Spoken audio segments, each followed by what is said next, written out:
Welcome to WNL Sports Weekly. I'm Jeremy Franklin. On this week's show, I'll be joined by wrestling coach Nathan Shearer, Thomas Agostini from the swimming team, and Alex Dolwick from men's track and field.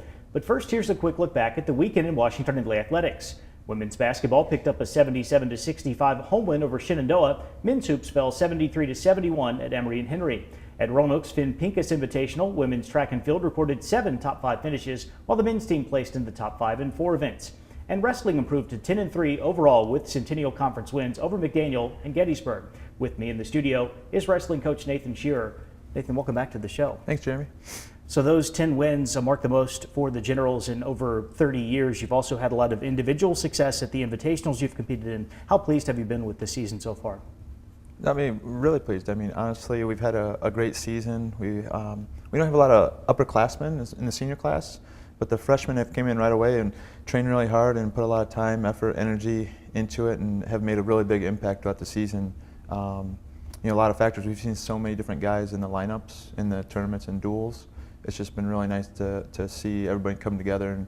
And we're not done yet, but so far to this point, have been tremendously proud of the guys. When we've talked to your athletes on the show here, we've asked about the national recognition that you've gotten, including the first ever Division III ranking earlier this year. There seems to be a great sense of perspective. The guys are not really satisfied with what they've accomplished, especially with so many young guys involved. How do you avoid that complacency? I think it's hard to get complacent when we actually don't have a lot of goals. When the guys are just coming in every day, trying to be the best version of themselves and trying to get better at the sport of wrestling, and keep it very simple. So there's always something new to improve on, and we have a good schedule that holds us accountable. Not that they aren't driven and want to achieve things, but we're just trying to do the best we can every day, and every day be better than we were yesterday. So it's always on to the next one, pat ourselves on the back, and then get back to work on Monday.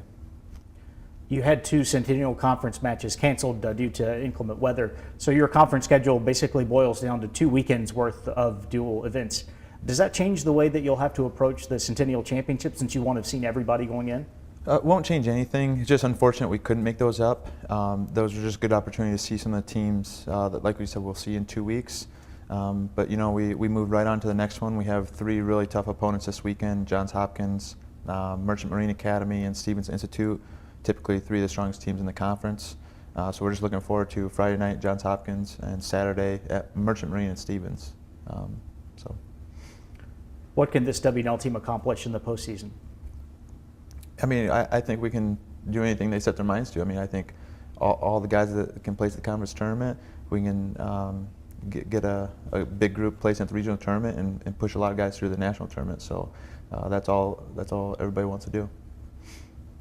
Nathan, thanks for joining us. Best of luck the rest of the year. Yeah, thanks, Jeremy. Joining me now is Thomas Agostini, senior swimmer from Elgin, South Carolina. Thomas, welcome to the show. Thank you for having me.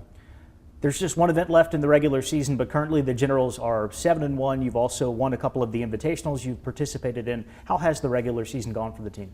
I think especially on the men's side, we've been really excited to see how well we've been competing. We have a smaller team than we typically have in the past, but it's really allowed for the entire team to step up and really have individuals shine and help out the team when they're needed, and possibly some events that they're not typically used to. So with everything, losing a lot of people, I think it's been really awesome to see everybody kind of step up and buy into this idea of the team. Your father, James, swam across town at VMI. How did his experience in Lexington influence your decision to come compete at Washington and Lee? Yeah, so my dad was the person who introduced me to Lexington. When I was applying to colleges, I knew I wanted to swim, but I'm not really sure where I wanted swimming to fit into my college experience. And so my dad recommended that I take a look at Washington and Lee because of the liberal arts experience and being a Division III school. He thought it would be the perfect fit for me, and turns out he was right. Is there a sense of urgency for you and your fellow seniors as you get ready for your final ODAC championship? I think with swimming especially, it's a very process-driven sport, and we've been so entrained as swimmers to know to trust our season and to trust the training that we've put in throughout the past few months, that we're all in a place where we're really trying to reiterate to our teams and to the underclassmen that this is a time to really trust ourselves and trust our coaches. And so we're really focusing on those fine details while also trying to remember and take comfort in the fact that we've put in a lot of hard work this year. What are the keys to a successful postseason for WNL? I think in order to have a successful postseason, that it's important to provide kind of a buy-in and accountability for the athletes that will be returning next year. And so creating a team atmosphere where everybody feels welcome, included, and appreciated, so they have a reason to go back and train over the summer by themselves. And knowing that they can't wait to get back into the pool and to train with everyone again. Thomas, thank you for joining us. Good luck with the rest of the year. Thank you for having me. Here with me now is Alex Dolwick, senior track and field athlete from Apex, North Carolina. Alex, welcome to the show. Welcome. Thank you.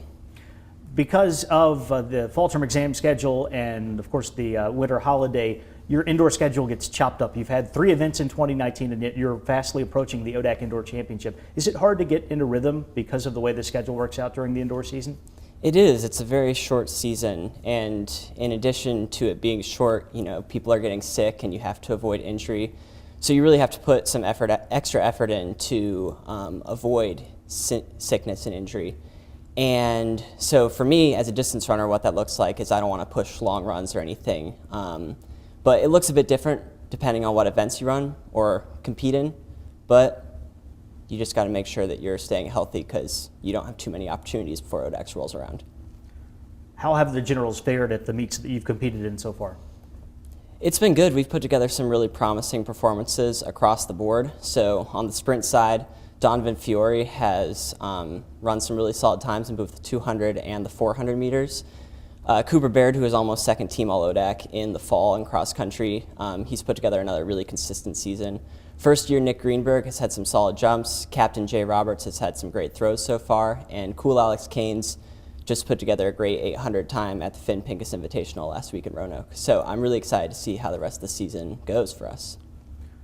Looking back to the fall, WNL won its 4th straight ODAC Cross Country Championship. What does it mean to you and your senior classmates to put together that kind of record during your time on campus? It's really special to us because we came into the program as first years hoping to have that sort of consistency. So to have accomplished that is really fantastic for all of us.